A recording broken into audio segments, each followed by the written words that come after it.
Hey, HVAC technicians, out here on our new year running new calls.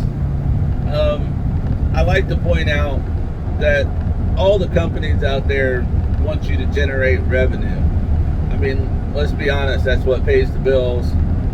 But customers don't want to spend any revenue. That's just the rule of thumb.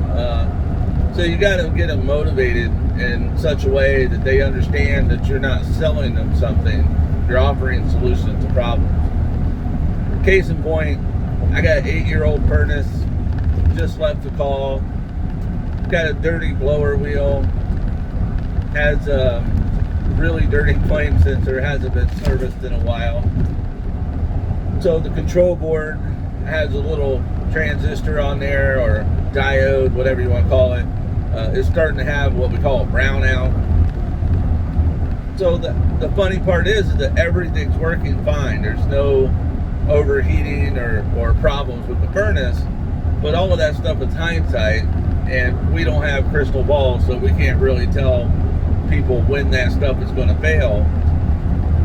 But it's really important that you write it down and put it on the documents, because life is a numbers game, and when you're running all these calls throughout the year, chances are one of those things that you found are going to fail. And when it does, the customer's either hot or cold, and they're angry because they're uncomfortable.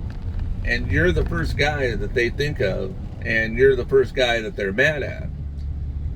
So I always practice explaining all the things that I find on a tune-up or a checkup or whatever you want to call it. That way, I have them sign the invoice. They know for a fact that I've spoke about it. I've made them aware of it, and if it breaks down, it's on them, not on us. That way they can be mad at themselves for not taking action on the things that you put down on your work order. So don't just create magical things to put on the work order to generate revenue. Put real life things. You got to dig in sometimes. You really got to get a camera to get in there and look at the heat exchanger. There's so many different things. I'll probably do a video on the proper way to do a tune-up and to check out a furnace. But right now, this is just me sharing with you guys, telling you to do your due diligence. Dig into that system, find out what's going on. That way you can record it on your invoice, and after you do so many, eventually some of those people decide to go ahead and get that done, and when they do, you're generating revenue. It's really just about being consistent. I can tell you that we're all human, we all make mistakes. That's just, the 1% thing. But consistently, through all of your calls, if you just make sure that you're digging into the system and seeing what's going on with it, you'll be able to make a better assessment about what they need. And the proactive customers will get it done. The reactive customers are just going to wait until it breaks, which is fine. That's what we do. It breaks, we'll come out, we'll fix it. But explaining the pros and cons of not doing anything is really important. And I've had customers, they just sit back and go, well, it was working when you got here, I hope it's working when you leave. And they're just going to wait for it to break. But if you just take 30 seconds, a minute, and say, hey, your capacitor's out of tolerance, you've got a dirty flame sensor, your blower wheel is dirty, your indoor coil is dirty, all of those things equal money that they have to spend, and they don't want to spend it. So if you explain to them why, if you don't do anything about it, what's going to happen? It's going to shorten the life of the system. It's probably going to break down. If a blower wheel is dirty enough, a furnace could overheat. And there's so many different scenarios, but just focusing on the point of finding the problems and solving those problems, that's what people want to buy. And they may not buy that day, but if you write it down on the ticket, chances are they're going to think about it, and they may call us back to get it done. Happens all the time with me. So just take that with a grain of salt, and stay true to what you do, focus on the problems, and just help people. the sales comes with that. All the companies out there are telling you to sell something. The funny part is, I don't sell anything. All the stuff that people buy from me are solutions to problems, things that I've pointed out that they need. And it's as simple as that. However, all of the companies out there try to tell you, you know, you need to say it better, you need to build rapport, and those are all good things. I'm not taking anything away from that. But the best thing you can do is just be the best version of you. Stop trying to act like that number one selling tech at your company. Just be yourself, and the sales will come with it.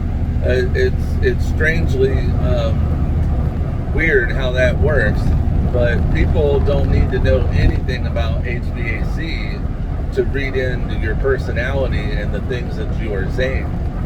So having a smile, being energetic, having that can-do attitude with the customers, people can read into that. We've all had children, and we all know how children operate. It's all about how you say it, the tone of voice, everything about what you're doing. They can read into that stuff. They don't need to know anything about HVAC, but if you're lying about something, they're probably going to pick up on it, even though they don't know anything about HVAC. So it's really important that you're 100% honest. You have the right mentality going into a job to help people out. And if you stay true to that, everything else falls into place.